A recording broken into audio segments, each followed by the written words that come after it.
I've been doing shamanic healing for about 10 years now. And before that, more straight energy work, Reiki, which I call the gateway drug to energy healing. It's like, if you find yourself in the world of energetics, Reiki tends to be very readily available and just this wonderful entry point. And my path has been one of spiraling deeper and deeper, continuing to follow my inner prompts, which is my own divine voice, and to find myself connecting to source on more and more personal and profound levels. So since when we last talked, I was very deeply working with the School of Hebrew Shamanism, which I co-founded. And that was my work of going back to my ancient ancestors to find their shamanic roots. And the deeper I went with that, the more the goddess kept appearing. And when I say appearing, I work in non-ordinary states through the tool of shamanic journeying, which after years of practice, it's easy to just drop into non-ordinary states of consciousness and realities. And so the more that I worked with my ancestors, including Miriam the prophet, who's become a primary ancestral helping spirit for me, the more I found the goddess showing up and saying, we are at the roots of monotheism. We are at the roots of all of the practices that you've been kind of exploring. And not that, monotheism was not my path. It was what I was born into. And so I have all these lingering questions of like, what were my ancestors practicing? That kind of thing. But the deeper I journeyed, the more the goddess kept appearing and saying, I was here before all of this.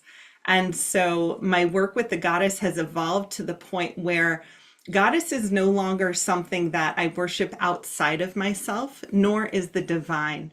There's become this clarity, this reality that each of us is a vessel, or I like to say a well, for divine presence.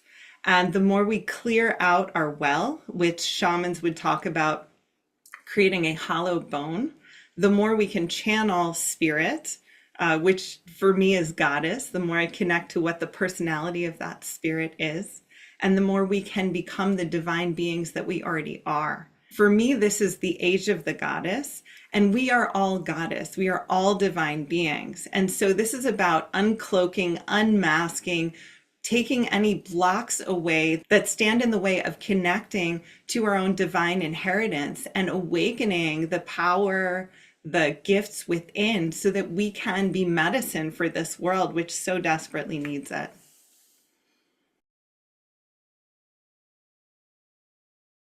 This age that we're moving into isn't all about love and light. In fact, that's been the mistake, the spiritual bypassing mistake that we've been making as a people, as spiritual people, is to say, oh, it's all about ascension. It's all about connecting to spirit.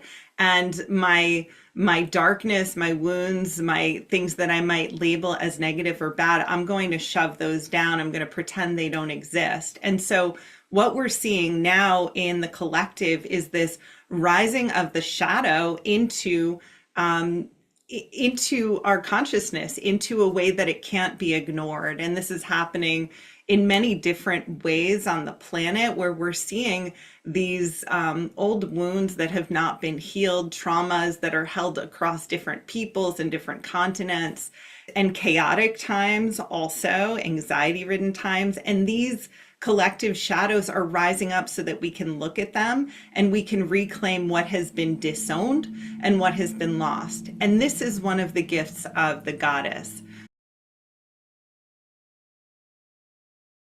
Well, first, it's about having that recognition, and not just like from a conceptual level, but making it a practical piece of our spiritual practice, is to recognize that everything that is inside of me, that is of me, is worthy, right? It may be masked, it may be shielded, it may be protecting me from some past hurt, but at its core, it is divine light.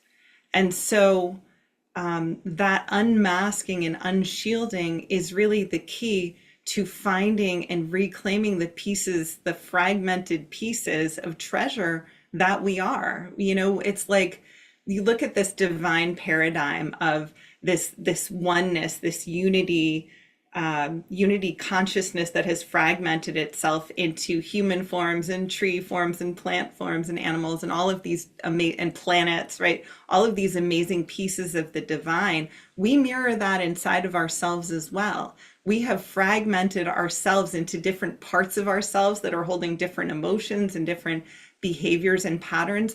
And I like to imagine ourselves, our hearts, like a big tent where we can gather up and hold all aspects of ourselves and welcome them into wholeness, and to recognize that when we have limiting patterns that may be frustrating to us, maybe it's procrastination or maybe it's keeping people at arm's length, that we have developed those patterns so as to protect ourselves. And that work helped us to survive our childhoods and to arrive at this very moment where we have all of these resources to heal. And so to really honor the totality of who we are, of what we bring, of the challenges that have shaped us into this person, this divine being, these are all essential. And so to have people who are willing to hold the space with you where you can be more intimate with what your struggles are, what your beliefs are, what your aspirations are, and also your secret knowings of the divinity inside of you. That is key too. So it's not just about, okay, here are the ways that I believe and know myself to be broken, but also here are the whisperings that I'm getting from my soul, from my divine spark, that tell me that I have this power, this gift, or I'm here to share my medicine in a particular way on this planet. Those are crucial. And especially in these times with, climate change and all of the things that are happening out in the world, like each of us carries a mission. Each of us carries medicine. That medicine is ultimately love, but that love, that passion will manifest in a different way for everyone. And so what is your medicine? What are you here to heal? How are you here to serve? We just need to step up, and we need to be held as we step up.